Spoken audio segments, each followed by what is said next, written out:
I need all the wins, yeah. Ain't no L's, I gotta get a no call to quits, yeah. Gotta keep on moving no matter how hard it gets, yeah. Better move out the way, cause I'm coming with harder hits. My head is as hard as a brick, but I'm harder than all of this. You better move, you might get knocked out, knocked out. You better move, you might get knocked out, knocked out. You better move, you might get knocked out, knocked out. You better move, you might get knocked out, knocked out. My heart on my sleeve, stress, shield my greed. That's how I get it. Success ain't no giving. Some days I don't eat, I don't sleep. When I'm focused, I'm dangerous. Down, wonder when I'm anxious. Ain't no limit till I tank. I'm running on fumes. The opposition don't amaze. The roads racing through the pavement. Get your hands out of my bag. I know that's because I've been in it. I don't need to brag. I guess that's what happens when you taking care of your business. But some family, you do the math. I'm out of my pocket. Houston, we got a problem, man. Perfect, let them watch me. Elevating, got them nauseous. Cause I'm the pilot in the cockpit. Nose diving in the option. Woo! Watch out, get ahead. Watch out, get ahead. Watch out, get ahead. It's time! Welcome to DFS by the Numbers with your host, Brady. Better move, you might get knocked out. Knocked out. You better move, you might get knocked out. Knocked out. You better move, you might get knocked out. What is up, everybody? Welcome to DFS by the Numbers. These are my final thoughts for UFC Vegas 81. We're going to talk some betting. We're going to talk some Draftkings, and we are going to talk some weigh-ins. We had some things we definitely got to talk about from the weigh-ins. Unfortunately, we did lose the Daniel Lacerda Edgar Chairez fight. I do have to shout out Daniel Lacerda. He didn't lose. So whenever he doesn't lose, I guess it's always a good thing. But yeah, unfortunate. We didn't get to see that fight. I've been trying to stay away from the parlays this year. I actually had a parlay that had the Chairez and Lacerda fight involved with it. So my parlay now goes down to one leg. So I am left without any parlays this week. I don't have a ton of action this week. I do have 7 bets, and I like my spots. I'm taking 6 plus money spots here. Taking some big plus money shots as well. So yeah, looking forward to the card. Not my favorite card in the world, but it is a card nonetheless. I'm really looking forward to next week in UFC 294. I started looking into that card today. And UFC 294 is going to be an incredible card. I think the last minute switch ups with Chimaev now fighting Kamaru Usman, and then obviously the Volkanovski and Makhachev fight. I think it actually became a better card. I'm looking forward to it even more now after we have Kamaru Usman stepping in. That Kamaru Usman Chimaev fight is going to be absolutely incredible. So looking forward to that. But yeah, we're here to talk some UFC Vegas 81. Before we get into it, if you guys could please do me a favor, leave a like on the video. It always goes a long way. Subscribe to the channel. I'm going to be going live tomorrow for best bets. It's going to be me and Uncle Weezy. Thus far, I might add somebody else, but right now it's just Weezy, which it's going to be a good show there. And other than that, I'll be looking to get some early content out for UFC 294. I'm definitely going to do a main event breakdown, breaking down Volkanovski Makhachev, and then I'm going to probably even do a co-main event breakdown, breaking down that Kamaru Usman Khamzat Chimaev fight there. So should be a very, very, very good card coming up here. All right, let's see what you guys are saying in the chat. Got Sean, first one here. What is up, Sean? How are you doing? We got Pablo Rodriguez, Lacerda, WTF. Yeah, Rodriguez missed weight by 4 pounds. Really big weight miss. I think that was his 3rd weight miss thus far in the UFC. So Rodriguez is definitely going to have to move up a weight class. Luckily for him, Cameron Simon did accept the fight. And I think he only took like 25% of his purse as far as I saw. So yeah, it looks like Rodriguez kind of lucked out there, but we'll see how it all plays out there. We got Bill in the chat. Happy Friday the 13th. Spit some knowledge. Brady, what is up, Bill? Hopefully you're doing well on this Friday. We got DGen for live saying pretty big weight miss by C-Rod. Not his first time either. I don't think. Yeah, definitely was not his first time. He missed weight in the Raul Rosas fight, I think. And I think he missed weight in another fight as well. It's getting kind of ridiculous there. We got Lord Tom D. Hi there. Good luck all. Who's your favorite, Usman or Chimaev? Yeah, short notice for Usman. I think it's a really tough fight for him. I'm kind of leaning Chimaev there, but I have not taped it yet. We got Morgan in the chat. Let's go indeed. Bolo saying the stats looked off. Simon looked way bigger than C-Rod. I don't see the reach advantage for C-Rod. So let's see. On paper, it says that Cameron Simon is 5'8" and Rodriguez is 5'7". And yeah, by the looks of it, it looks like Cameron Simon had around 3 inches on him. So yeah, I think the stats are definitely off, and somebody's definitely lying about their height. And I'm not sure who it is, but somebody is definitely lying. Knocked out. Yes, sir. We got Gus in the chat. Let's go. We got Moneyliner in the chat. What's up, Moneyliner? How you doing? We got Donald in the chat as well. What's up, Donald? LJ in the chat. Let's go, Brady. Not the best card in the world, but could be a fun one nonetheless. Yeah, I think it's gonna be a fun card. It's a sketchy card. Last week was very sketchy, and I think this one is kind of no different. I think we're gonna get in for a sketchy night of fights, which is always fun and exciting, I'd say. Why was the Lacerda fight called off? Weight miss. It was on the Daniel Lacerda side, something along the lines of he had like a face infection. According to Edgar Chairez, Lacerda has some sort of face infection. So the fight's off. It sucks. Was looking forward to that fight, but like I said, Daniel Lacerda did not lose, so that's a step in the right direction for him. I think the Martinez-Giannis fight will be fun. Absolutely be fun. What's your take on the UFC dropping USADA? Sketchy, very sketchy. I don't know what to think about it, to be honest. But yes, something's going on behind the scenes that I don't think we know about. So I don't know. But yes, it's very, very odd. Hey, Brady, your parlay must have been Chairez, Lacerda, and T-Rex under 2.5, right? No, that was not the parlay, but I think that's a good parlay. The only problem is that parlay would be probably like minus like 200 something because the T-Rex under 2.5 is like minus 900. So no, that was not it, but you know me very well. You know that is something I would potentially do in the past. C-Rod on thin ice, very thin ice. Charlie saying Bijo Piper. Yeah, shout out to Bijo Piper for saving the night last week. 23 saying show teeth. Me? You want me to show my teeth? Wow, that's a little weird request there, 23 fames. I haven't got that requested before. We got Tom saying, let's go, Tom. Forrest in the chat, Brady, you keep upgrading your preview shows. I love what you're doing over there. Yeah, thanks. I added some new color, some new backgrounds, makes it livelier, I'd say, and I enjoyed it. It seems like a lot of people enjoyed it, so I'll stick with the new colors there. I like them. Waldo in the chat as well. We back, yes, sir. We got Jonin in the chat. What is up? And he should say nothing worse than a face infection. I am fortunate enough to never have a face infection, but yeah, it does not sound very good. Pereira KO round 2. You heard it here first. I think it could be on the table, Chris. I think round 2 and round 3 are on the table really for either guy, but we'll talk about that matchup. All right, guys, we'll get into it here. I have 7 bets to talk about, some DraftKings to talk about. The slate has kind of flipped upside down since we lost that Chairez fight. I got to rebuild my lineup still, but we're going to kick off the night with Emily Ducote going against Ashley Yoder here. We have Emily Ducote as a pretty big favorite. And let's see. She's currently sitting at minus 400. Ashley Yoder is sitting at plus 300. So, Waldo, it's DraftKings. It's a daily fantasy sports app. There's DraftKings Sportsbook, and then there's DraftKings for daily fantasy. They're two different things, but this is for daily fantasy. It is, I think, mostly in the United States. I think some of Canada as well. So if you're not in the US or Canada, you probably don't have it there. All right. So anyway, I mean, laying minus 400 on Melissa Dixon. I know a lot of people are going to do it. And should she win the fight?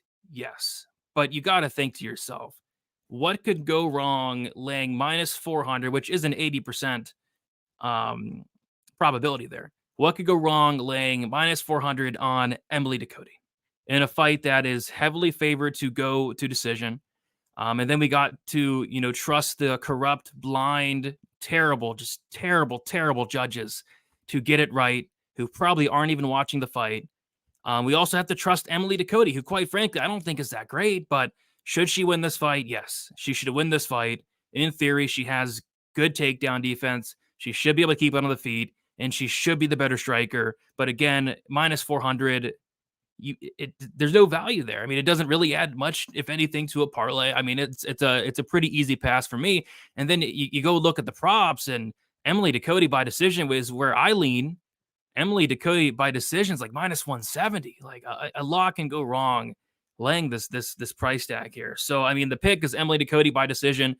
She goes out there and she probably wins this fight, and she probably wins it by decision. But I'm content with just completely passing on this one. I thought about maybe parlaying up Ducote earlier in the week, but like I said, a lot can go wrong. And when I was thinking about parlaying her, she was around minus 300. She's minus 400 now. So yeah, it's going to be a pretty easy pass for me. I'm fading Ducote on DraftKings, 9,300, way too much. And then as far as Ashley Yoder, I don't think she's that great. So yeah, I'm going to be fading this fight as a whole. And quite frankly, I probably won't even watch this fight, to be honest. So yeah, moving on, nothing much I really like there. Yeah, if you're in Vegas, you don't have the DraftKings fantasy sport game, which sucks, but maybe one day it'll come available, but I don't know if it's going to be anytime soon. Handsome Russian Rhonda for Baby of the Night. Yeah, she showed up today with a new haircut, and I was definitely a fan. That's for sure. Yoder, early parlay buster. It would not shock me. It would not shock me. Brady in the sauna studio again. Yes, sir. Love the sauna. Love the sauna. I despise Cody Brundage. I'm a big fan of Cody Brundage for cashing a plus 1,700 first round ticket by disqualification. Shout out to Cody Brundage. Cody Brundage is an absolute disgrace. I'm assuming you parlayed up Jacob Malkoon, which he was on his way to winning, but my goodness, he landed so many shots to the back of the head. But yeah, we got to be careful with parlays, guys. I mean, there's a lot that can go wrong laying these big giant price tags, and more often than not, it seems to not work out. Beanie Cutie Boy giving out that fire. Yeah, probably one of the weirdest comments I've seen at Juice, and quite frankly, I've seen a lot of weird comments on here in my 5-6 years on YouTube, but that had to be one of the more weird comments I've experienced, but appreciate it. We got Samuel in the chat. What's up, Brady? What is up, Samuel? And Alex Ava did have some very nice curls, that is for sure.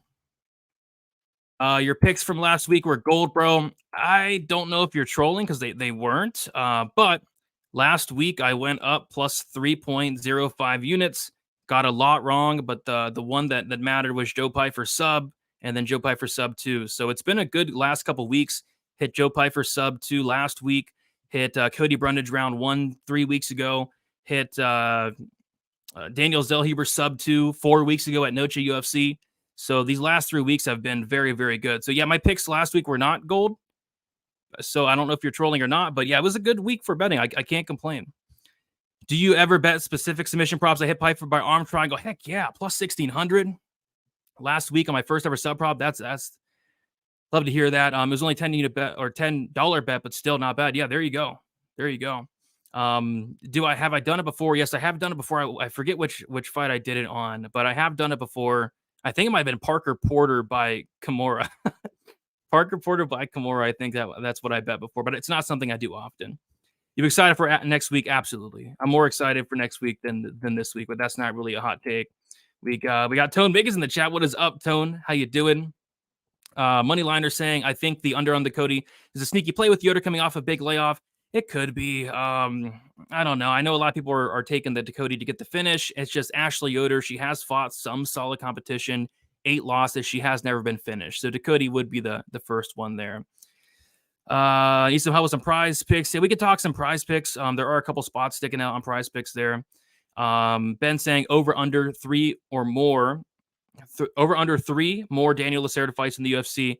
I'm a big Daniel Lacerda fan, but it should be under by a mile. I mean, this guy should be cut on the spot, in my opinion. He's fun to watch, but my goodness, I mean, he's 0-4, 1 in the UFC, multiple pullouts. I mean, it's getting ridiculous.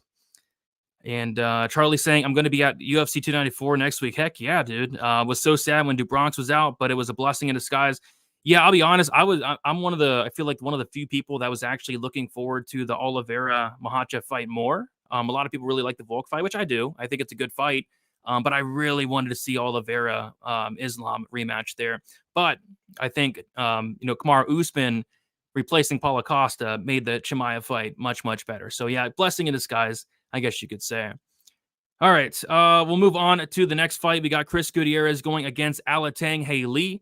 And yeah, this line is kind of ridiculous. So this is the line movement throughout the week. So Chris Gutierrez opened up plus 190 on BetOnline Sportsbook on Sunday and at 8:46 in the morning. I was actually up at 8:46 in the morning. And then I would go to check the lines. It was like around 9. And Chris Gutierrez went from plus 190 to like minus 150, something like that. And I was like, okay, I may have some interest in Chris Gutierrez. I did not look into the fight at the time, but I thought I might like Chris Gutierrez here. And then I never really got to a bet on Gutierrez. And then throughout the week, he went from like minus 150 to minus 170 to minus 200, 240, 270, 300. He went all the way down to minus 470 on, I think, Tuesday or Wednesday. And I'm like, what's going on? Is Alatang Haley showing up with one arm, or is he have to fight with one arm behind his back today? Like, is he showing up missing a leg? Like, I don't know what's going on with Alatang Haley. Like, why is Chris Gutierrez minus 470? Do I like him to win the fight? Yes, but minus 470 just doesn't make a lot of sense. And it's kind of like the other fight. Like, this fight probably goes to decision, and it's all going to come down to the crooked, corrupt judges. Like, Chris Gutierrez, he should be able to be the better striker. I feel like this could look a lot like the Casey Kenny fight, where Casey Kenny was able to kind of stick on the outside, land a lot of leg kicks, body kicks. Chris Gutierrez, an even better kicker than Casey Kenny. It seems like a good matchup for Chris Gutierrez, but the line just got out of hand, way out of hand. I mean, I would not lay anywhere near minus 300 to Chris Gutierrez. So money started coming back in on Alatang Haley, which makes sense. So people are taking a big shot at Alatang Haley because this fight could play out close. Like, Chris Gutierrez, although a great striker, can be low volume. And in theory, Alatang Haley, he never wrestles, but he does have, I think, a wrestling background. I mean, if he wrestles, maybe he gets a takedown or two. Like, this fight could be a little bit closer than the line does indicate. But the pick is Gutierrez. It's Gutierrez by decision, but I just don't have any interest in betting it. Gutierrez by decision, I'm guessing, is chalk. And it's minus 130. So I'm passing on this fight from a betting perspective. I'm passing on the first two fights. And then same thing, a DraftKings perspective, I'm passing it on as well. Chris Gutierrez, 9,000, a guy with no wrestling upside, a guy with very limited finishing upside, in my opinion. I can't get to Chris Gutierrez at this price tag. So fading the first two fights, not a big fan of the first two fights. And I might even skip watching the first two fights and get something done around the house, because I'm not a big fan of either of these two fights early in the card. All right. See what we got in here. Petrosky for the win. We'll talk about the Petrosky fight. Not trolling. Okay, good. I mean, somebody did get pretty mad about my picks last week, so I'm glad you're not trolling. Appreciate that. Enter. He's saying, I just mean the Pfeiffer pick was a good read. Maybe I missed the bad ones. I don't bet on every fight. You're smart then. You don't bet on every fight. Yeah, I mean, I missed a lot of bets last week. A lot of close calls, though. I had the Buckley Morono fight ending by knockout. Buckley was really close to knocking him out. I had, I think, Montana De La Rosa inside the distance. She forgot how to wrestle. She's been wrestling her whole life, but she forgot how to at that point. But yeah, the Joe Pfeiffer sub plus 600, the Joe Pfeiffer sub 2 plus like 3,200. That made the night. Ended up being a really good night last week out of on a week that was extremely sketchy. We had the Kudalaba Lins fight fall off. We had Dawson getting starched in 40 seconds. It's just a weird week last week. So I'm very happy to come out 3 units, but appreciate you. Enter the end. The High Owl. What's up, Brady? Yeah, the lines have become quite lame. Yeah, there have been some quite lame lines. I agree. And next week's if you like chalk and juice, next week is going to be your card. There are a ton of big favorites. I feel like there are a ton of spots next week in UFC 294 where they're setting these fighters up to go out there and get a win. Haley Alatang is the Chinese AJ Fletcher. AJ Fletcher kind of wrestles though. Alatang Haley, he doesn't wrestle as much as he really should. But I kind of agree with that actually. All right. What else we got in here? What about the Alatang Haley spread, like the point spread? The Alatang Haley point spread. I don't know what the line. I really don't have any interest in betting this fight. Maybe he can pull off a round. I don't know. But the thing with the point spread that scares me, because there actually was a point spread that sticks out on this card, is the judges are terrible. I mean, they're horrible. There was a point spread I was going to bet the other week. I think it was the Dan Ige point spread. And you're telling me Dan Ige didn't win at least one round against Bryce Mitchell? I mean, I know he didn't win the fight, but he didn't win at least one round against Bryce Mitchell. But a judge scored 30-27 in favor of Bryce Mitchell, and then that point spread bet did not hit. So, I mean, these point spread bets, not only do you have to get it right, I mean, the judges had to get it right as well. So I would caution anybody in these point spread bets, or really anything that involves the judges. Chris did not look good on the scales. I mean, I didn't notice anything. Maybe I'll go back and look, but I really don't see a reason to personally for myself, because I'm not touching this fight, but he didn't look terrible to me. And then why was TJ Brown limping at faceoffs? Was he? I didn't even see. I guess I might have to go back and watch again. But I didn't notice anything. But that is interesting there. How many people accused you of ruining their round robins last week? Yeah, I mean, I'm sure a lot of parlays and round robins did get just completely destroyed last week. I mean, Grant Dawson ruined probably hundreds of thousands of parlays, and then Kanaka Murata probably ruined hundreds of parlays. So I'm assuming a lot of those did get parlayed, but I didn't personally parlay or recommend to parlay Grant Dawson or Murata. But I am shocked that they both lost there. And yeah, the Charas fight canceled. Sucks. I was looking forward to that one. Um, The issue with the point spread is he's been finished multiple times. Alatang Haley, I think he's a tough dude, but yeah, he has been finished multiple times. Not in the UFC. It was a while ago there. And we got Parlay with the $4.99. Appreciate you, Parlay Patton, saying, let's make some money. Let's do it. Appreciate the dono. Appreciate you hanging out here on a Friday. All right. All right. We'll move on. And I'll get to I see you guys in the chat. You guys know me so well. Melissa Dixon going against Irina Alexeva. I'm really looking forward to this fight. I'm really looking forward to the return of Irina Alexeva. And it was funny. I mean, speaking of ruining parlays, me ruining parlays, the amount of people that were really mad at me when Irina Alexeva went out there and pulled off a massive, honestly shocking upset against Stephanie Egger. I didn't parlay Alexeva, or I didn't parlay Egger personally, but I did have the under 2.5, which hit. And then I had the Egger inside the distance as well. So, but I remember just everybody piling in on Egger, and rightfully so. Like Irina Alexeva, you watch the tape on her, she she didn't look that great. And then she shows up as a big dog, goes in there and knee bars Stephanie Egger. I was shocked. Now she's taking on Melissa Dixon, and she is the dog here. And this is a fight where, I mean, I'm not impressed with either fighter. I'm not that impressed with Melissa Dixon either. I just feel like if this fight does get extended, it's going to favor Alexeva. But I have a feeling Alexeva is going to come in here and fight like a complete wild woman or wild man in this fight. I mean, there was a quote that Irina Alexeva said throughout the week, and she says, "I come here to divide and conquer. I will take everybody's heads off. I want to be an enigma. I want them to not know anything about me. I just want to finish this fight real quick." And it kind of looked like that's what she was doing against Egger. She went in there with no regards to her own safety, swinging extremely wild, being very reckless. And we knew that if the fight did extend, she probably would have been in a little bit of trouble there. But I think Irina Alexeva is going to try to finish the fight early, and maybe she does. But if she doesn't, I feel like Dixon is going to start to take over. So what I do like here is the fight doesn't go to decision. I have one unit on it at plus 100. It's around the, I think, minus 105, minus 110 range at a pick'em. I like it. I think both fighters are dangerous. I think Irina Alexeva is going to be live for an early finish.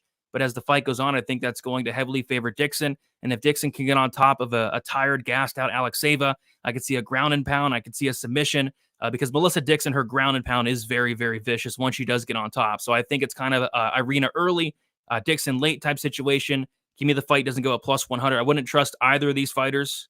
I don't think either fighter is that great. But what I do like is violence in this matchup. From a DraftKings perspective, I think both sides are definitely in play.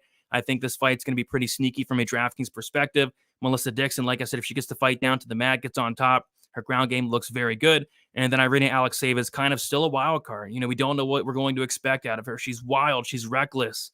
And she's going to fight for your money, at least for the first 5 minutes. So I think it's a great fight to target on DraftKings.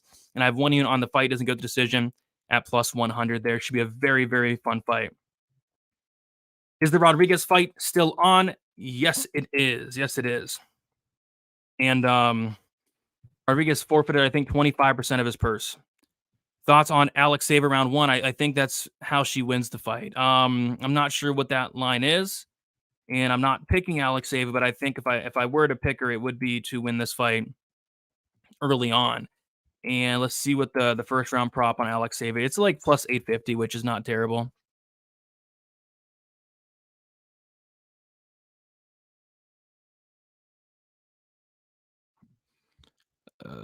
Yes, Alexeva Dixon fight is a good decision. Yep.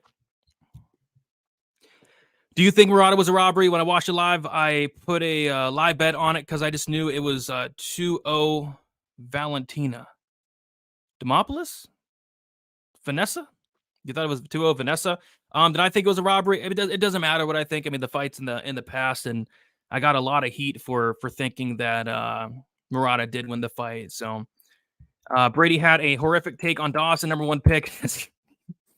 Yeah, Sean wasn't too happy about that take. I mean, he got knocked out in 40 seconds. It is what it is. I feel like that fight plays out 10 times. I'm not sure how many times Bobby Green knocks out Dawson in 40 seconds. But yeah, I did love Dawson on Draftkings. Melissa Dixon Sider, my sister. Are you going with your sister, Dixon, or no?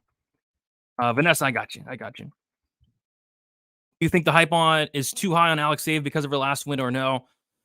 Probably. If anybody's hyping her up, then yeah, but I haven't really seen many people hyping her up. But if anybody is, then yeah, I mean, it's probably too high. I mean, she's not that great. Dixon sucks. Yeah, I don't think either fighter is that great.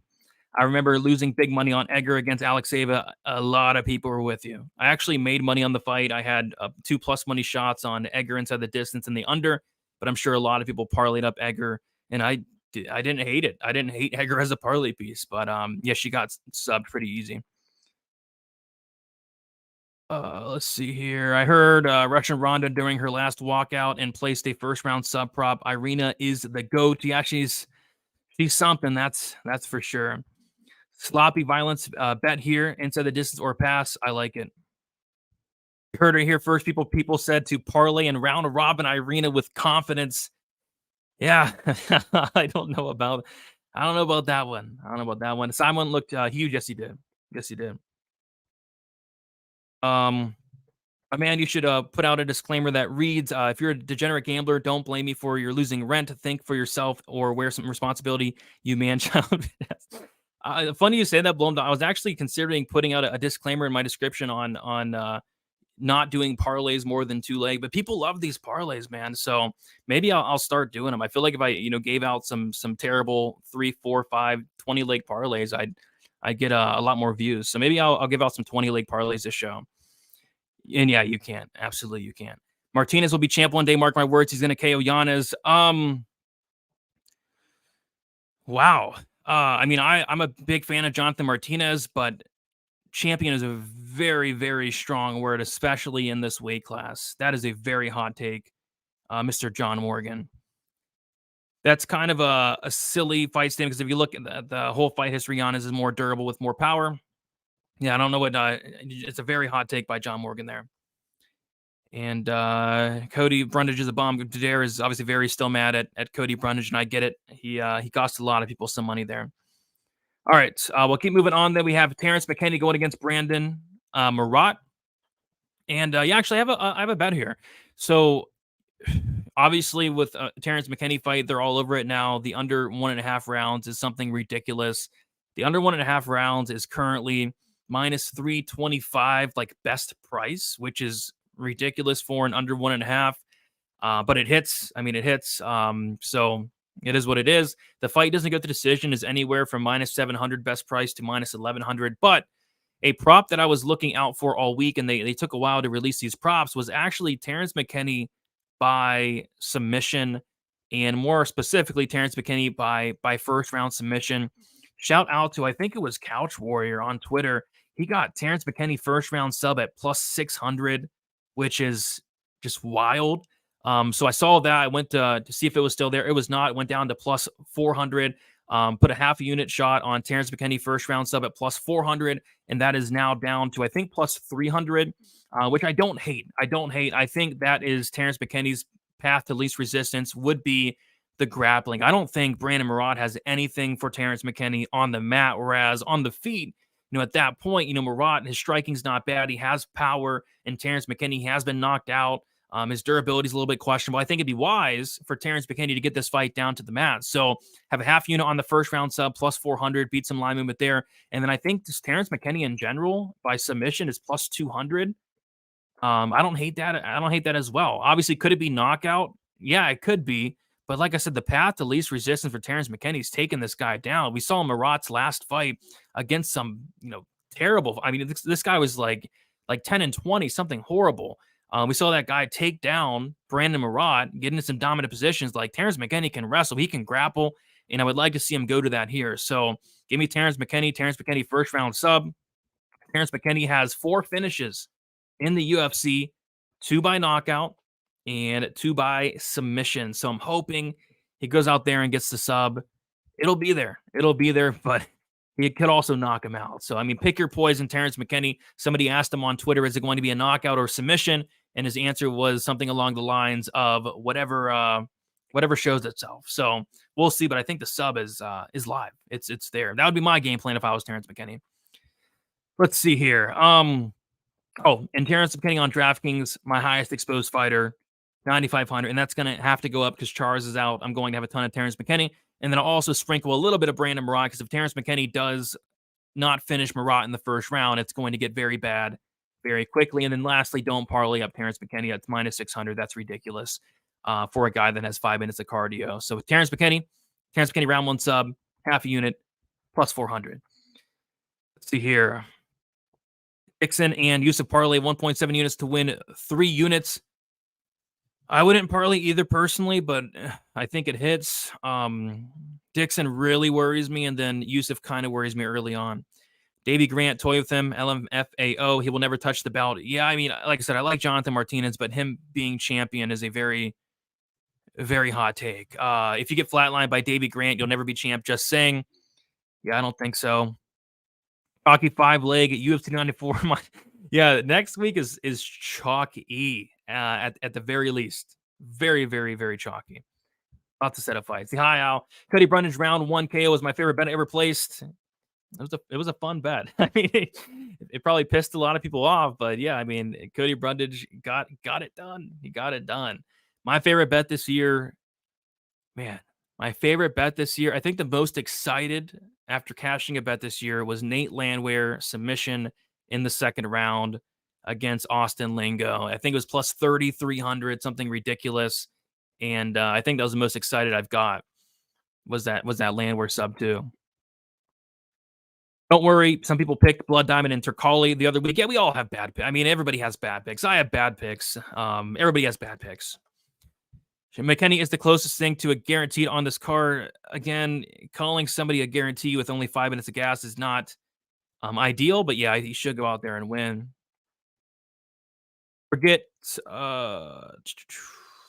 parlays. You should have at least 2 or 3, 2 to 3 legs. Most confident you would hit it almost every week. Yeah, I try to keep it to 2 legs max. I did a 3-leg parlay this week and it lost, or not this week, this year.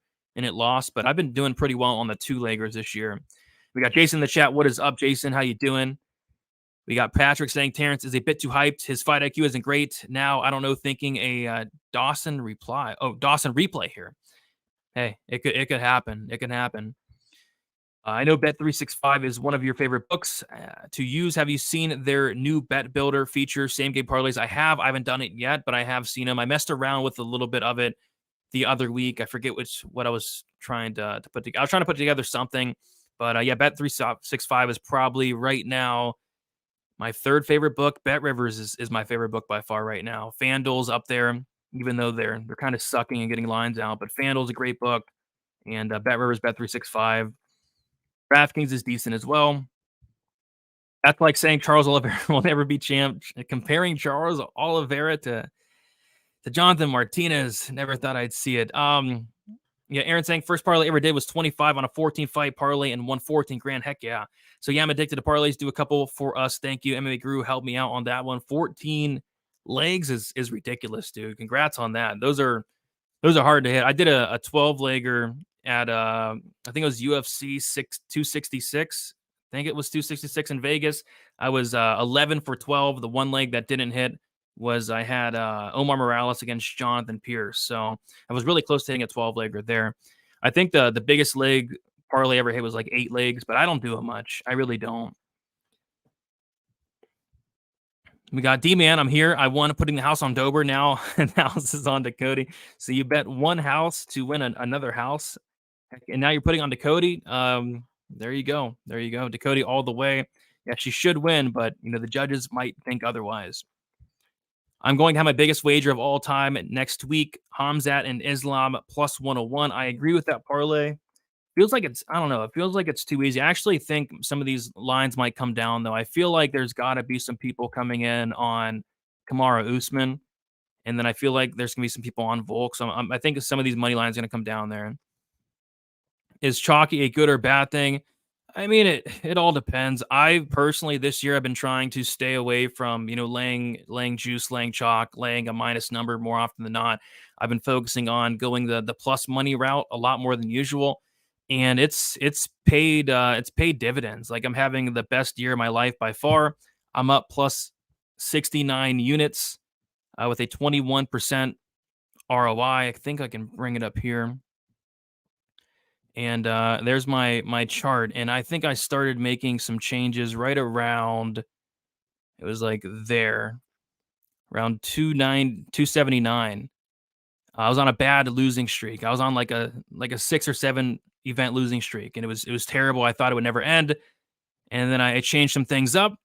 And then since then went from 33 units to 120.68 units in the span of like a year and a half. So yeah, it's been a great year and a half. Changed up my strategy a little bit, going for more plus money, being very cautious when I lay chalk. If I'm laying chalk, I want to be very, very confident when I do so. So I'm just trying to be careful, but it all depends. I mean, people have their strategies. Some people think chalky might be a good thing. Some people love chalky parlays, and if they hit, they hit. That's their strategy. It is what it is. But I've been trying to steer clear myself personally. But like I said, everybody has their own strategy. Some people like 15 leg parlays, and some people hit 15 leg parlays. My favorite bet was Charles Oliveira KO first round last fight. That's a great hit there. I was not expecting him to go out there and KO Beneil Dariush in the first round, but I did have some violence there. Dang, Dare, why are you so mad at Cody? How much did you put on Jacob Malkoun, Dare? Gotta be careful. Bankroll management. Mokaev, the new one-eyed Russian, Ankalaev, Aliskerov, next week, easy four-legger. A lot of people are actually going to be on Tim Elliott. I've not looked into that fight. I don't know much about this new one-eyed Russian guy. I heard he's pretty good, though. Ankalaev against Johnny Walker, Aliskerov. I like Aliskerov a decent amount, but I haven't taped much yet. TMC, what's up, Brady? What is up, TMC? Hopefully you're doing well on this Friday. Xavi saying McKenny got lucky, 9,500 DK price tag. 9,500 has a 97% win rate. Trust Terrence. I trust him. And hopefully he does it by second or first round submission. FanDuel has better live lines. Yeah, FanDuel's pretty good with lines. Let's see here. Yeah, something's up with Alexeva, that's for sure. Hamzat versus Kamaya is a fixed no. Isn't it obvious? Both I see what the UFC are doing. I feel like it's more along the lines of Kamaru Usman just really doesn't care anymore. Because if Kamaru Usman cared about his career, he wouldn't be taking this fight on short notice, especially. But I think Chimaev's going to win, that's what the UFC wants. So I don't know if it's I don't know what you call a fix. I don't think it's a fix, but I think we're going to get what the UFC wants there. Let's see here. I mean, Usman's not finishing Hamzat Chimaev. Rank in order of your confidence to Cody Gutierrez, T-Rex, Lisboa. To Cody 1. Gutierrez 2. Lisboa 3, and then McKenny 4. But I'd say I'm decently confident in them. Got any thoughts on the Dylan Dennis fight? No, but I actually am looking forward to watching it, though. I am looking forward to watching. There's been a massive build-up. I'm looking forward to watching it. Obviously, it's John Morgan. Yeah, it is John Morgan. Shout out to John Morgan, one of the best interviewers out there. Welcome to the show. Hamzat first round TKO. Johnny Walker that Johnny Walker fight's gonna be crazy. Thoughts on Dawson throwing that fight?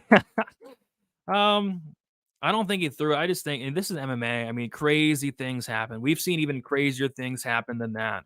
So yeah, crazy things happen. And crazy things happen on like a weekly basis. So did he throw it? I don't think so. But crazy things happen there. We got David saying for all these new guys, Brady is generally the GOAT of UFC bets. Appreciate that, David. I'm definitely not the GOAT, but I'm doing pretty well. I've been doing this for years, and no one comes close to man. Straight genius. Appreciate you, David.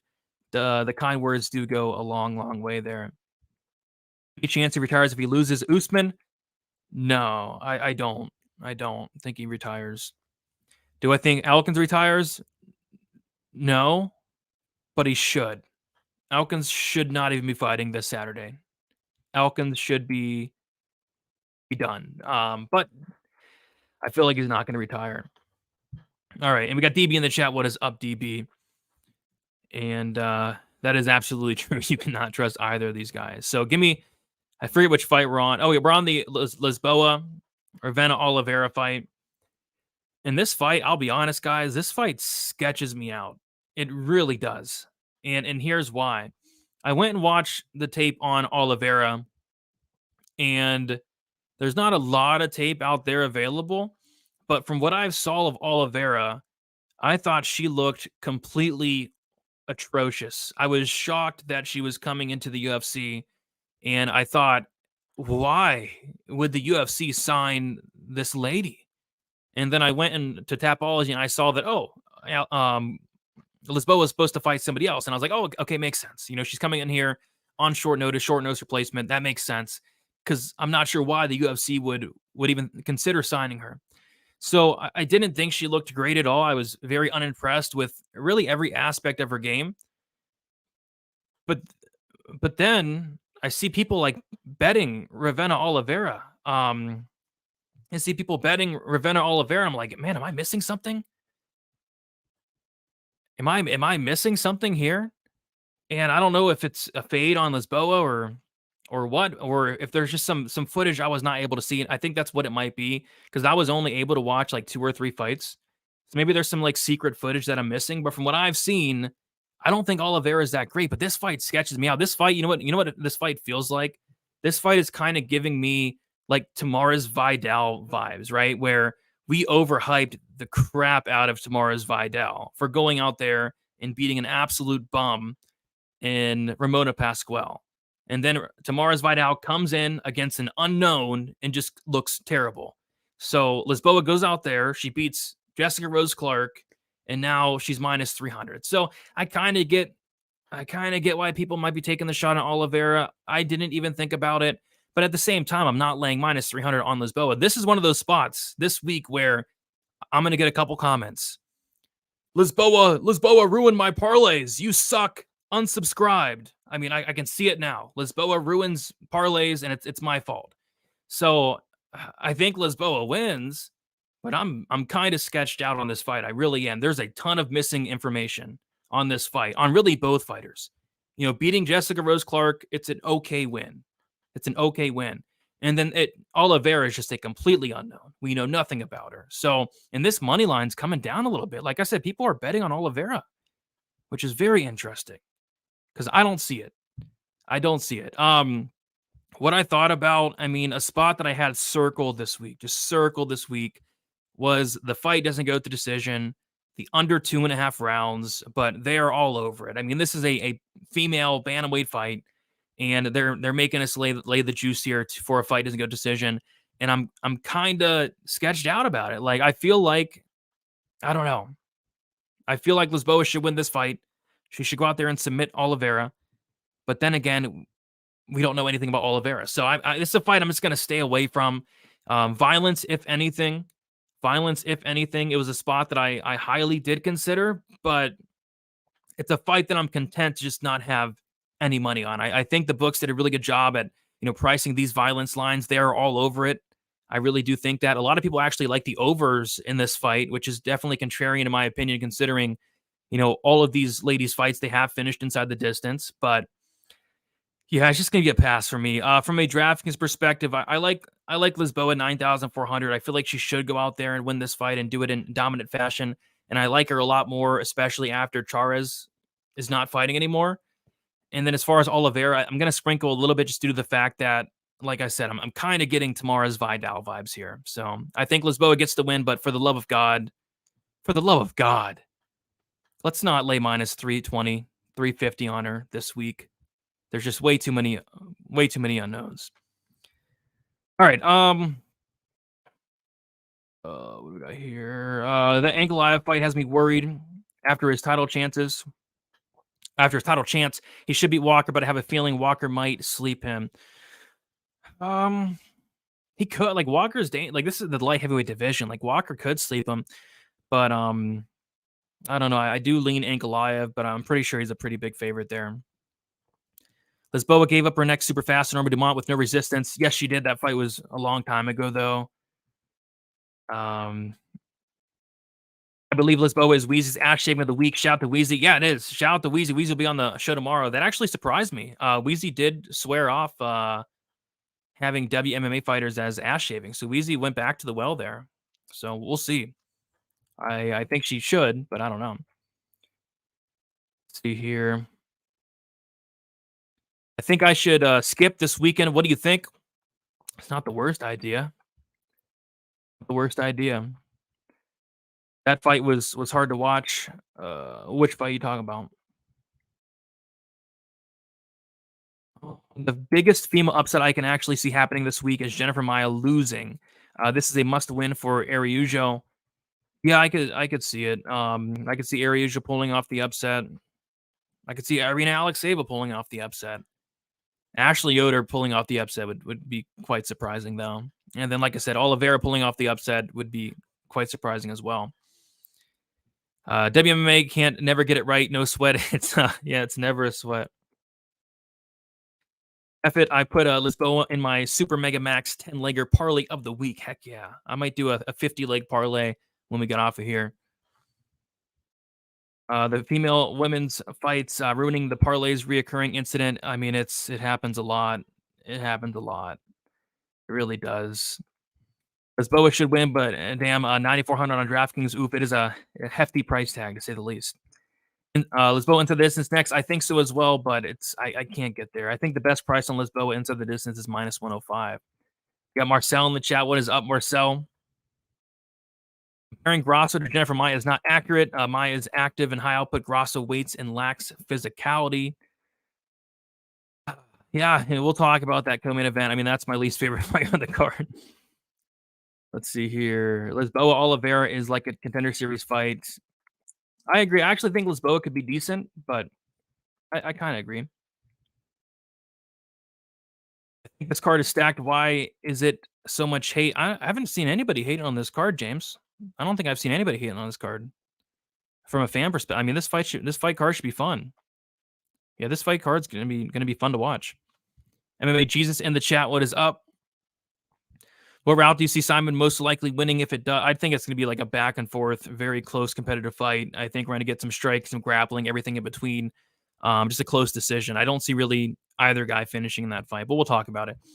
All right, moving on. We have TJ Brown going against Darren Elkins. This fight, this fight is wild. So I went and this is one of the very first fights I actually researched, and after researching the fight, I'm like, man, Darren Elkins is so freaking live in this fight. I mean, TJ Brown, first of all, should never be trusted. Should never be trusted as a favorite. TJ Brown's a guy that makes mistake after mistake after mistake after mistake. TJ Brown's a guy that he doesn't have the best cardio. He definitely doesn't have the best fight IQ. And he doesn't have the best takedown defense, 36%. And he's been finished a ton. He's been finished 7 times in his career. He makes a ton of mistakes. So right off the bat, I'm like, man, TJ Brown should not be this big a favorite against anybody. And Elkins is going to have a path here. Elkins is going to have a wrestling path. You know, TJ Brown can't stuff a takedown. Elkins can wrestle. Darren Elkins has cardio. Brown doesn't. Darren Elkins has durability, kind of, you know, and Brown doesn't. He gets submitted a lot. And then I go to Darren Elkins' Instagram, and we talked about this on Stat Tickers on Sunday with Uncle Weezy. And the first picture that shows up on Darren Elkins' Instagram is this. And it reads, well, I tore my meniscus, tore my MCL when I got the first takedown and fractured my fibula in the fight. And I'm like, that's not good. And then I see that, wow, this was only posted 43 weeks ago, which 43 weeks ago was less than a year. So, God, I mean, it's wild. And Darren Elkins, I saw him at the weigh-ins today. I heard some of his interviews. I mean, his interviews are getting very, very tough to watch at this point. He doesn't look right. I mean, he's taken just so much damage throughout his career, hence the nickname. But it's almost getting too hard to watch. In that Jonathan Pierce fight, he looked like a wounded animal out there in the cage. He looked like he didn't belong in there. And we're all a big fan of Darren Elkins, but I don't think he should be fighting this Saturday. With all that said, though, I think he could definitely win this fight against TJ Brown, just because TJ Brown, like I said, he makes mistakes. He doesn't have great cardio. He doesn't have great submission defense. And his fight IQ is atrocious. So, yeah, I think Darren Elkins is very live in this fight, although I don't think he should be fighting. He could still have enough in the tank to go out there and pull off the upset here against TJ Brown. So what I did, though, was I took this is probably a donation, but I can never ignore Darren Elkins' late props, especially against TJ Brown, who has been finished late before. We saw TJ Brown get finished in the second round in his last fight against Bill Algea, who really finishes nobody. We saw him get finished against Jordan Griffin. In the second round as well. And if Elkins can hang around there, survive the first, get this to the second, to the third, take it into deep waters, Elkins is going to be live to finish this fight late. So what I did was I put a quarter unit sprinkle on Darren Elkins round 2, plus 1150, and then a quarter unit sprinkle on Darren Elkins round 3, plus 1800. Yeah, I don't know. I mean, this fight sketches me out, but I'm only going a half unit deep. I would tempt it on the Elkins money line, but if this does go the distance, I'm not sure he wins it, just because the optics are going to be so bad. Like, he's going to be bleeding. He's going to look like a wounded deer in there. I mean, if this goes the distance, I don't like his chances, but I think he's going to have some paths to go out there and maybe find a finish late. From a DraftKings perspective, I think both sides are in play. I think, TJ Brown has some solid upside here in a win. Elkins, especially at this price tag, has some solid upside. I lean Elkins for the price savings, but yeah, heck of a fight. It's going to be a fun fight. It might even be hard to watch, but hopefully Elkins can go out there one last ride and for the love of God, I mean, hang him up at Darren Elkins. It's getting very tough to watch at this point. Elkins is 39 years old. 39 years old. We'll talk about the C-Rod weight miss in a second. Brown, terrible fight. Yeah, horrible. Horrible. Elkins gets hit a lot. Yes, he does. I can see that happening, Marcin. I mean, TJ submitting himself, I could see that. I could definitely see that. Just like taps for no reason, like I could see it. Darren, the damaged MCL Elkins, yeah, it's wild. I want to fade Elkins so badly, but I can see Elkins melting him by TKO late round 3. Yeah, that's his path, melting him. He's gonna have to melt him. He's going to have to weather a little bit of a storm here. TJ Brown has been training with Bryce Mitchell, though. Jesus Power, yeah, he has been training with Bryce Mitchell. I'm not sure if Bryce is going to be in his corner, though. I need TJ and Simon to hit my 4-leg parlay, 0.5 units to win 10 units. Dang. I think I'm with you on the Simon, but I'm actually picking Elkins, but just you can't have confidence in Elkins.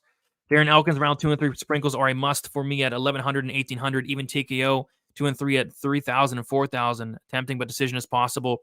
Yeah, I mean, Elkins, when he wins, a lot of his wins do come in that second or third round. He went out there, he finished a Derek Minner by second round knockout. He went out there and submitted Eduardo Garagori by third round submission. He went out there and submitted Michael Johnson in the second round.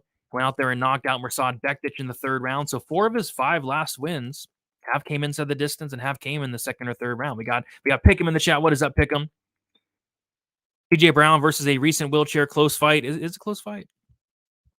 If Elkins finishes it, is most likely sub. I'm personally picking TKO, but I think sub would probably be more likely.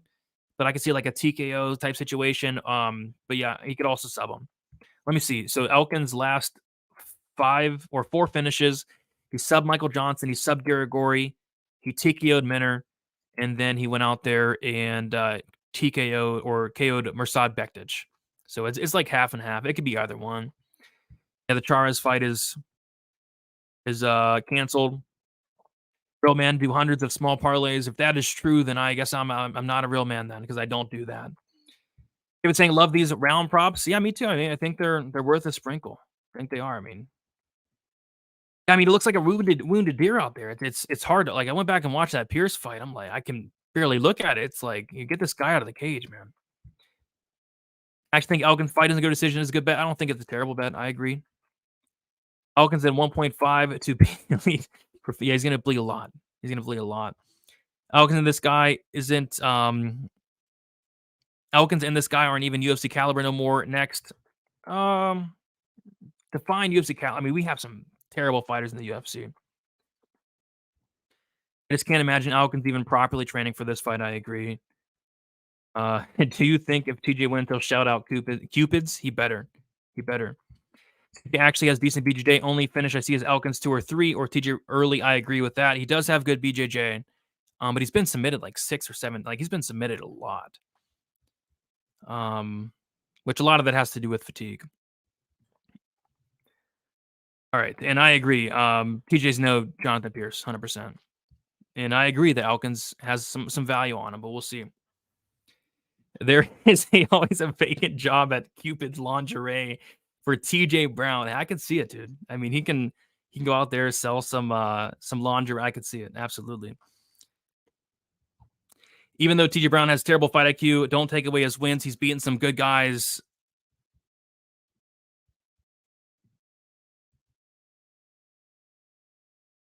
What? He beat Eric Silva, who is 0-1 in the UFC. I don't think he's been cut, but he probably should be. He beat Charles Rosa, 1-4 in his last 5 fights, and he beat Kai Kamaka, who's got cut, and I thought Brown lost that fight.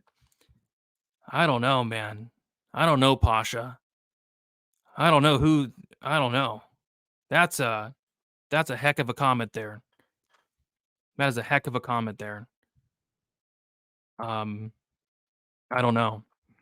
Kristen Connolly had good BJJ, but Elkins manhandled him. Yeah, I think that was 2 fights ago as well. All right. We'll keep moving on to the next fight. We have the People's Main Event. We got Christian Rodriguez going against Cameron Simon. And yeah, this is the big weight miss here. Christian Rodriguez minus 160, Cameron Simon plus 140. It's unfortunate. It really is. Christian Rodriguez came in. He missed weight for, I think, the 3rd time in the UFC. I'm pretty sure. And somebody in the chat asked me, how do I think that affects this fight? Honestly, I think it's probably an advantage for Christian Rodriguez here. I really do, because he came in 4 pounds over. Like, that's a big weight miss. Like, borderline, I thought the fight could potentially be called off. Luckily, Simon did accept the fight. But that's a big weight miss in a fight where, Christian Rodriguez, I feel like this fight is going to take place in the grappling a lot. I feel like Rodriguez is probably going to wrestle here as well. So I feel like that's an advantage. Does that mean that, Simon can't win this fight? I think he can. I think it's a close fight, though. This is a fight that I'm content with passing. I don't like the fact that Rodriguez missed weight. It makes me want to bet on this fight even less. I was leaning the plus money on Simon just because I feel like this fight is going to go the distance and it's going to be very, very close. I don't really see either fighter finding a finish here. I think Rodriguez, in theory, could go out here and take down Simon, but I went back and watched the Kozlov fight with Simon, and I was actually really impressed with, like, his scrambling ability. He has really good scrambling ability. He was able to end up on top multiple times, and I think between these two, I said this on my prediction video, and now after seeing Rodriguez miss weight for a 3rd time in the UFC, I mean it even more. I think the guy that has the higher ceiling between these two is 120% Cameron Simon. And I like Rodriguez, but Rodriguez is not going to be fighting at bantamweight anymore. Now he's going to fight at featherweight. You can't miss weight 3 times in the span of like 4 or 5. I mean, it's ridiculous at this point. So I think Cameron Simon has the higher ceiling here. I'm going to pick him to win, but I feel like Rodriguez, this weight miss is a little bit of an advantage for him. I feel like it could be, unless he's hurt or unless he's compromised, which he didn't look bad on the scale. So I don't know. It's a fight that I'm going to sit back and watch. On DraftKings, I kind of like Simon more due to the price tag, and he's just one heck of a DraftKings scorer. But I'm just going to content to sit back, watch this one as a fan. I don't want to put any money on it. And even with the weight miss, it makes me want to bet this fight even less. So staying away, I'm going to pick Simon for a very close decision win here. Simon is going to rip everyone's parlays. Oh yeah, hopefully people aren't parlaying Rodriguez. Why is everyone so high on Simon KO? Rodriguez durable, yeah, he's next level durable. I don't really see him KOing Rodriguez, but Bolo has 2 units on it. I don't know. Simon by KO plus 400, so 2 units to win 8 units. I don't know about that. But maybe if Rodriguez is compromised, that could hit there. But I don't know. He didn't look terrible. Those last 4 pounds are the hardest to cut, so he did not deplete himself. Hence why he looked so calm. Yeah, he looked fine. Do more parlays. You know what? I think I am going to do more parlays. I think I am, because what I noticed was, some people out there they do like crazy parlays. And there's a lot of very popular people out there that do like crazy parlays. And I'm not even talking MMA, I'm talking like other sports, but they do these like parlays that lose all the time, and they have like thousands of hundreds of thousands of followers. So I might start doing parlays because people love them. Like, people are all about the parlays nowadays. And so I actually might start doing parlays. Oslo was piecing up Cam on the feet. I mean, I just watched that fight a couple days ago. I don't remember that happening. What I do remember happening, though, is Kozla going out there and taking down Simon, but piecing him up on the feet, I don't quite remember that. But it was a couple days ago, so maybe I forgot at this point. Max bet Simon. Goodness, Bolo. So you have 5 units on his money line, and then you have 2 units on his KO? All right. My gosh. C-Rod is more technical for sure. See it being a close and Cameron getting the nod, but being a big prospect, values there taking Cameron by decision. I do lean decision myself. All in on Sai. I hear you. Which 2 fights are you for sure not going the distance? Appreciate the dono Lenny Many 499. Nothing is for sure in MMA. Lenny, we do know that nothing is for sure. So I don't see anything for sure finishing. But the 2 fights that I think finish most confidently, it was the Charez Lacerda fight, but now it's probably the obviously the McKinney fight, and then probably the main event, Yusuf Barbosa. But it would have been the Lacerda fight and then the McKinney fight to finish. I think those fights finished pretty confidently. Don't be surprised if Simon gets wrestled the whole fight. I think that's going to be the game plan. That's why I kind of don't like the weight miss there. Cameron has more dog in him. I think both guys have dog, though. I think both guys have dog. Smokey saying Jessica Andrade is plus 162 on FanDuel versus Dern. It is a future bet, but I do not see how she is an underdog. Dern will have nothing for her on the fight and horrible takedown attempts. Smokey Dank Kush. I'll tell you what, if that fight was happening 2 years ago and Jessica Andrade was plus 162, I would be max betting Jessica Andrade. But Smokey Dank Kush, you need to go watch Jessica Andrade's last 2-3 fights. Jessica Andrade is completely checked out. She's done. She doesn't want to win anymore. She is completely showing up for a paycheck. Jessica Andrade, although my favorite fighter, I mean, she's done. She's done. So that's why Dern is minus 190. And I would not recommend betting on Jessica Andrade. She does not want to be there. Lacerda fight is off. Yes, it is. Sup, Brady? What is up? Fight Talk only. How you doing? Best live dogs this week. I think there's a lot of live dogs. I think Alex Saba's a live dog. I think Murat's a live dog after the first 5 minutes. I think Darren Elkins, although damaged, very live dog. Simon, extremely live dog. Petrosky, live dog. Araujo, live dog. I think Barbosa is a live dog. I think Martinez is a live dog. I think there's a lot of live dogs this week. My favorite, probably Darren Elkins. Maybe Simon at this point, but nothing I love. But I'd probably say Darren Elkins. Maybe I think in terms of a win, I think Araujo is pretty live for a win. It's a close fight. I don't know, but there's some live dogs for sure. I think we're gonna get a lot of dogs this week. I don't know, Brady. I think even checked out Sheila Boley and Batter Dern. I mean, if we got the best version of Andrade, I mean, it would be Andrade all day. It's just I don't know if we're getting that as the thing. I mean, she's getting taken down easy, and once she's getting taken down, it's just over. I'm max betting Petrosky. Ooh, I don't know. Why is Lacerda fight off? He had a face infection. He had an infection on his face, Daniel Lacerda. And we're not confident. I'm not sure what happened. I'm not gonna sit here and say he did it on purpose. I don't think he even did it on purpose. It's just I don't know. Darius Rent will be on the line with Petrosky. Sketchy. We got Hib Comer with a 20 saying, thank you for all the hard work you put into the videos. Best sport ever. Let's go, boys. Appreciate you, Hib. Does mean a lot for the 20 there. And I agree. It's the best sport ever. I grew up early on as a football fan, NFL, right? And nowadays, I can't even watch NFL because it doesn't compare to the best sport in the world, which is absolutely UFC. The Brady Bunch parlay. I'll work on the graphics. You just let me know. Heck yeah. Could do something like that, man. I might do something like that. Might start getting to the parlay. People love the parlays nowadays.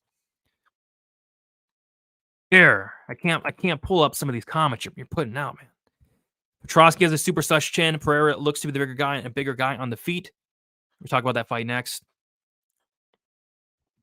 If you're not going to make weight, let your opponent know, especially 4 pounds. Yeah, it's 4 pounds. MMA Guru said he'd sleep you in YouTube boxing. He did not say that. I'm pretty sure he doesn't even know who I am. But yeah, shout out to MMA Guru. We got Joshua saying, been following for years, and it's great to see you've changed a few things in the way you bet. Line value really isn't there anymore. You seem to go round props and method more. Better ROI so far. 120%. It's a much better ROI. I think my ROI prior to this year starting was like 6% overall in like the last 4 or 5 years. And now it's back up to 9%. Would like to get to that 10% maybe by the end of the year. But this year specifically, it's a 21% ROI, which is very good. Like I'm very happy with a 21% ROI there.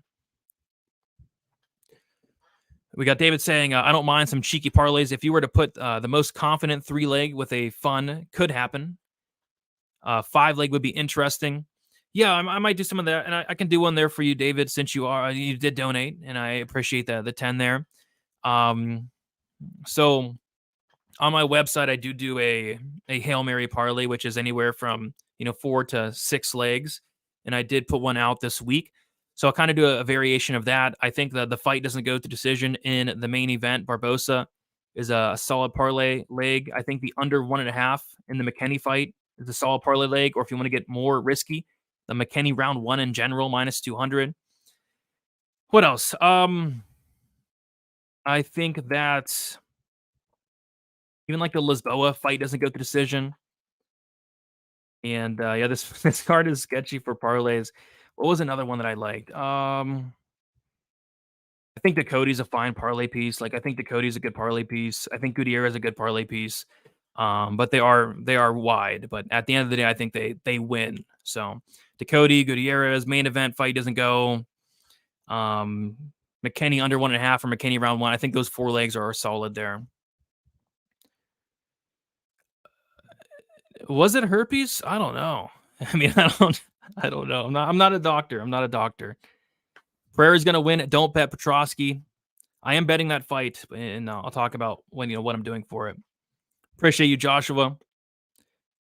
Potential parlay. Yeah, maybe I'll do it. We'll do some parlays. We could do something like that. People love the parlays. All right. We'll move on to Michelle Pereira going against Andy Petrosky. Sketchy fight. Very sketchy fight. So I taped this fight, I think Friday, Saturday. And I'm like, man, this fight's interesting because you take a look at Michelle Pereira's career and he's not fighting any grapplers at all. He's fighting strikers and he's looking really good.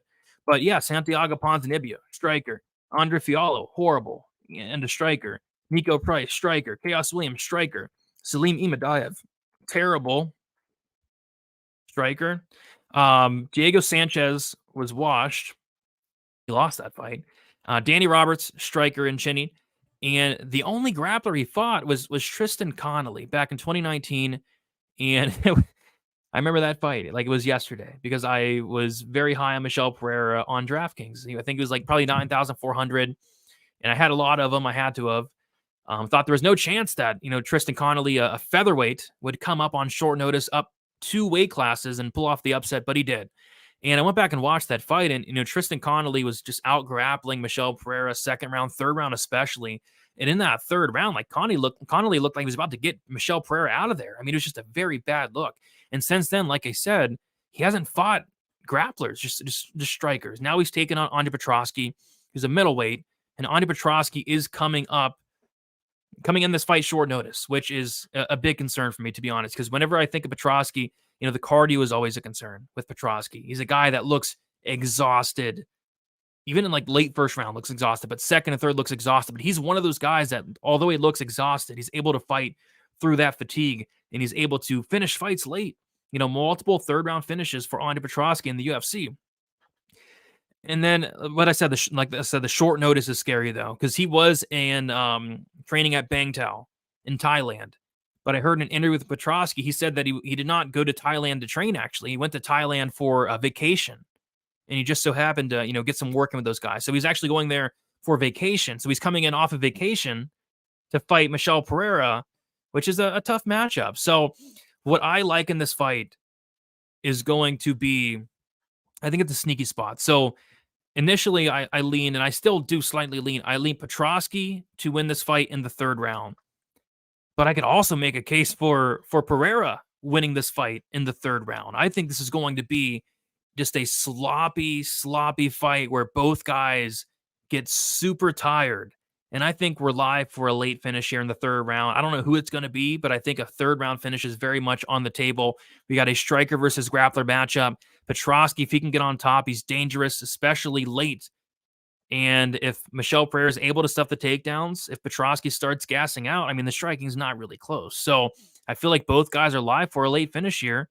It's all going to come down to who has more left in the tank as the fight goes on. So what I did was I took a half unit shot on the fight to end in round 2 plus 350, and then a half unit shot on the fight to end in round 3 plus 700. I don't care who it is. Just need the fight to end in the second or third round. I did do this same bet. I think it was Noche UFC, and it was Roman Kopylov against Josh Fremd. I put a half unit shot on the round 2, round 3, and then Kopylov finished Fremd in late round 2. But yeah, kind of the same thing here. I don't really see either guy finishing either guy when they're fresh. Pereira's next level tough. Petroski's super tough. But once these guys do get tired, then some openings are going to kind of open up. We've seen Petroski make mistakes, get finished in the past. And we saw him go out there and get finished by Brian Battle in the second round in the Tough House. And then he was also finished before outside of the UFC. And what round was he finished there? He was finished in the second round outside the UFC against Aaron Jeffrey. So I feel like a late finish is very much in play here with two guys that slow down. And even like the under, like I don't hate the under, especially since the lines come down or like the fight doesn't go. I don't completely hate it this week as well. The more I think about it, initially I did lean over, but the more I thought about it, I think there could be a potential finish here. Hey, we got my guy Marcel Brown with the $20 dono. Appreciate you, Marcel. He said, thank you, my friend, for all you do. Thank you for the dono, and thank you for hanging out on a Friday, talking some fights with me. Appreciate you a ton, Marcel. It does mean a ton. All right, Petroski gonna gas on top. If dude can't strike, I think somebody's gassing here. I think somebody's gassing here for sure. And I'm all in on Pereira. Piper did not seem confident in his boy. Really? That's interesting, huh? I didn't watch Piper's show this week, but that is interesting. Pick him or no? Or he didn't say nothing? Vacation is a cover for getting the good stuff. I'm with Andre. There you go. Pereira by TKO. Hopefully it's in second or third round. I'm max betting Petroski. He's a lock. Since you're saying he's a lock, I kind of think Pereira might get it done now. But I am picking Petroski for what it's worth, but just no confidence, especially after hearing he's like coming off of a vacation. Battle of the Gassers, absolutely. Pereira is scary. He beat Chaos Williams. Yeah, Pereira's really good. He's really good. So we'll see. But I'm taking the fight to end in the second or third round. From a DraftKings perspective, I don't like Pereira. I don't think he has early finishing upside. I don't think he has any grappling upside. I would more so lean towards the underdog Petroski, who's much cheaper. And if he was to win, It's takedowns, it's grappling, it's control time, it's a potential finish as well. So I don't mind Petroski on DraftKings at that price tag. All right, 3 fights left. We have Adrian Yanez going against Jonathan Martinez. I'm going to keep it short and sweet here. Picking Adrian Yanez with little to no confidence. I think it's a very close fight. I think this fight potentially goes over and goes the distance here. I think it could be a potential bounce back spot here for Adrian Yanez, maybe a buy low spot after he was kind of on the top of the world prior to his last fight against Rob Font. There's a ton of hype on Adrian Yanez. He was one of the biggest prospects in the UFC. People really, hyped on this guy. And then Rob Font kind of flatlined him. So I feel like all that hype is gone. I feel like there's like no hype anymore on Adrian Yanez. It's a close fight. You have the leg kicks of Martinez, very good leg kicker, very good kicks in general. And then you have the boxing of Adrian Yanez. Adrian Yanez's boxing is very good, very quick hands, very powerful, lots of volume. And the reason I do lean Yanez, like I said, I think it's close. I think it's competitive. I think it potentially goes the distance, but Yanez, the much more high volume striker, and Yanez is going to be the guy with more power as well, land the bigger shots. So I lean Yanez. I didn't hate him at like plus money. I was actually thinking about pulling the trigger on Yanez at plus money, but I don't think he's plus money anymore. No, he's not. Adrian Yanez was, plus 110 for a second. I missed the boat. Now he's minus 110. But yeah, I don't hate Yanez in this fight. From a DraftKings perspective, I don't hate Yanez. I think if there is a finish in this fight, it's from Yanez, but it's not something I'm extremely confident in. I'm going to sit back and watch this one. Yep, Martinez is going to sleep tight, thinking Yanez by KO there. I also looked at Yanez KO. I think it's plus 240, something like that. Yanez season there. Yanez all day. Mark my words, I have 3K on Petroski at plus 180. Gosh. My gosh. My goodness. Oh, Martinez will chew up those legs. He's going to try, dude. Going to try. I really like Jonathan Martinez, but it's a close fight. Petroski's a monster, man. Small cage, short notice against a gasser. Looks like a dog spot. I think he's a live dog. I do.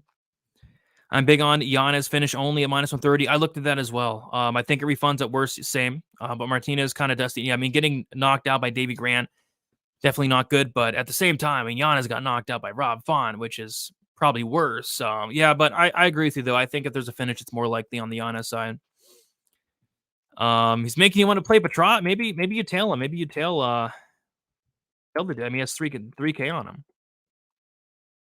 him. Who did you have for Vivian? Believe it or not, the Vivian fight's actually the co-main event, and we have not talked about it yet. All right, we'll move on. Co-main event. I'm not going to spend too much time on this fight. We're already running a little bit overboard. I would just caution anybody laying chalk on Jennifer Maia because this is going to be a close fight. I don't see in what world is this not a close fight? In what world does this not go to decision? In what world is this fight not competitive? It's a dog or pass situation. I would not recommend laying chalk on Jennifer Maia. At the same time, it's hard to back Araujo just due to the fact that she has no cardio. She's going to slow down. We know she's going to slow down. It's one of those fights where I see Araujo winning the first round. I think she's going to be the faster, quicker fighter in the first round on the feet. I think she's going to have more power on the feet early on. I feel like she has a clear path to victory with taking Maia down. Maia got taken down by fighters like Jessica Ai, fighters like Caitlin Chukagan, fighters that she should not be getting taken down by. So yeah, Vivian should win the first round. I think Vivian's going to lose the third round because she gasses out. She has no cardio. She's now 36 years old. So, and it's all going to come down to the second round. It's all going to come down to the judges. So I feel like people are just setting themselves up for disappointment here. Close fight. The judges suck. I mean, the judges are horrible lately. They're going to screw it up. People are going to be mad. And at that point, I just wouldn't lay chalk on Maia. But at the same time, I don't want to go out there and bet a gasser and Vivian Araujo. This fight is my least favorite fight in the card. And it's the co-main event. Like, to be honest, I'd rather have Tanara Lisboa, Ravenna Oliveira as the co-main event. I mean, is there anybody excited for Jennifer Maia, Vivian Araujo? I mean, this fight kind of sucks. But I'm going to take Araujo just because it's a dogger pad. I mean, this fight can go either way, though. Somebody's going to get robbed. I mean, it's going to be a robbery. I don't know. From a DraftKings perspective, I'm not touching this fight for the most part. If anything, it's Araujo as a dog, but very, very little interest in this fight. And, yeah, I'm not looking forward to it. Ariuja most takedowns plus 370 and one takedown plus 155. BetOnline has Ariuja most takedowns minus 210. Yeah, double. That is on was that on 365? Was that on 365 or draft? I think it was on DraftKings, right? Yeah, I got to look into that. Ariuja she should get the most takedowns here. She should. Don't be mad when Martinez is going to wrestle for a submission. What? That'd be surprising, Fresh. Be very surprising. This fight's gonna be a banger. Maya's going to 30, 27 her way. Cleaner boxing, strong. It won't get taken down. I mean, if Vivian wants to take her down, she's going down. Jennifer Maya's takedown defense sucks. It's 57%. I mean, she got taken down by a striker in Manon Fiorot. She got taken down and controlled and lost a round of the mat against Caitlin Chukagan. And this one's unexcusable. She got taken down twice by Jessica I. I mean, her takedown defense is atrocious. So, I mean, if Viviana wants to take her down, she's getting her down. All right. Durr, you've said some pretty terrible things throughout the show. Got to put you in timeout. You took it too far. And I'll give you one more chance. Durr. One more chance. All right. Main event time. Sodiq Yusuff, Edson Barbosa. Before we get into the main event, if you guys have not left a like already, be sure to like the video. Let's get those likes up. Be on the lookout for the betting breakdown video. I'm going to record it probably later, probably 9 o'clock Eastern time coming out there. I don't think I'm adding anything, but maybe I will. I don't know. But betting breakdown video will be out tonight. And then best bet tomorrow with our Uncle Weezy, which really looking forward to that show. And yeah, guys, let's get into it. Sodiq Yusuff, Edson Barbosa. So this was my parlay of the week. My parlay of the week. As you guys know, I've been kind of trying to stay away from the parlays for the most part, but I actually did do a parlay this week. I did it. I parlayed up Edgar Chairez, Daniel Lacerda, fight doesn't go to decision, which, by the way, I got it at minus 525, which I thought was honestly a steal. And I parlayed it up with the fight doesn't go to decision in the main event. It was 1.5 units to win 1 unit, minus 150. My only parlay of the week. And then Lacerda shows up today with some sort of face infection. Some say herpes potentially. Sounds bad. I mean, nasty case of something that's going on there with Lacerda. But Lacerda's out of the fight, so my parlay now turns into a straight bet of the fight doesn't go to decision, 1.5 units, minus 250. I'm okay with that. I mean, it is what it is. But this is going to be the only bet of the night that I am laying a minus number. And I like it. I like violence here. Both these guys have power. Both these guys have finishing ability. Both these guys, I question their durability. I really do. Sodiq Yusuff, Edson Barbosa, 37 years old at this point. The cut to featherweight, I mean, it has to take a toll on this guy. I'm not sure how he's doing it at this point at 37 years old. And he's one of those guys that always looks awful at weigh-ins. And I thought he looked awful at weigh-ins. I thought he looked rough at the face-offs. Like he looked like an absolute skeleton. So yeah, I mean, I think the weight cut at this point, like 37 years, I think it's really taken a toll on Barbosa. I'm not a big fan of the cardio of Barbosa. We saw in the Billy Q fight even. Like I think the pressure of Billy Q was starting to get to Edson. He looked tired in the first round. Luckily for him, he landed that big knee, knocked out Billy Q. He was really gassing out in the Giga Chikadze fight. Looked very tired in the Bryce Mitchell fight. So I don't think Barbosa has the best cardio. Barbosa has 3 fights scheduled for 5 rounds. All 3 of those have finished inside the distance. One was finished in the Giga fight was finished in the 3rd. The Kevin Lee fight was finished in the 5th, and then the Justin Gaethje fight was finished in the 1st. And I think this fight finishes in the 3rd, 4th, or 5th personally, but I actually think Barbosa is live early because Barbosa is going to get the fight he wants. I've heard some people say that Yusuff's going to wrestle here, although that would be smart.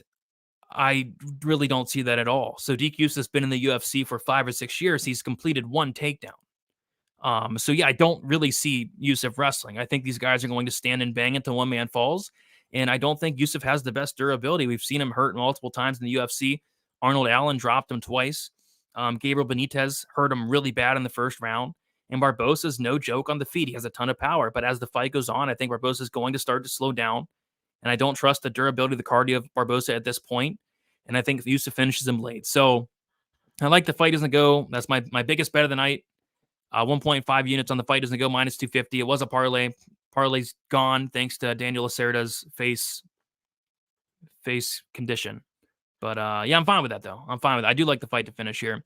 From DraftKings perspective, both sides in play. Yusuf finish upside, late round finish upside. Barbosa probably early finish upside. I think somebody's getting served here. I think it's a great fight to have on DraftKings this week at these price tags. All right, so if you guys are saying in the chat, and then we will head out of here. Maya will take this if the fight goes to the card. She's fought better opponents and has better cardio. She absolutely has better cardio. Barbosa by KO. Sadiq has a questionable chin. I think it's live. Dogs have been on fire in the main events. Got a ride with OG. Yeah, dogs have been on fire. I looked it up. In the last 10 main events, 6 underdogs have came through, which is kind of ridiculous. Mars Vidal never again. Agreed. And trust Yusuf's glass face. At the weather, a little bit of a storm here. What's your favorite pick on the card for like a bet or like just a pick? My most confident money line this week is, I guess, Emily Ducote. I guess. My favorite bet, probably the fight doesn't go to decision in the main event because it's my biggest bet. See here, UFC Abu Dhabi. When are they doing that? When are they doing that? Let me see here.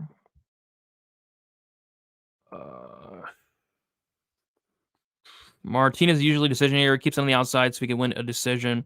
Yeah, I think the fight's going decision. Oh, next week's pay-per-view. It's great. I mean, it's great. I'm looking forward to it. I talked about it earlier. I think that I love the Kamaru Usman-Hamzat fight. I mean, that's my favorite fight on the card. I wanted to see Charles so bad, but, Volkanovski, Islam 2 will do. And it's just a fire card from top to bottom. Trevor Peek's on the card. Trevor Peek's going to be in another banger. I mean, it's a great card next week. I'm looking forward to it. Next week, yeah, I guess it is in Abu Dhabi. Might be. Yo, DFS, I grabbed that 166 opener on Hamzat you like, and I got 5 units. I would have probably done the same. I do like Hamzat a lot. Pre-tape, though, I have not taped it yet. I'm going to be doing that tonight. I'm going to tape as many fights as possible tonight. But yeah, pre-tape, yeah. I think it comes in the first round, yes. All right. Thank you all for hanging out. If you guys could like on your way out, subscribe on your way out. I'll be getting some 294 content out Sunday. I'm going to break down the main event and the co-main event for 294. And then my full card breakdown video should be out Monday. No more Dana White's Contender Series. So that saves like 6 or 7 hours of my life a week. So I'll be able to get videos out more early this time. So I'll be on the lookout for that.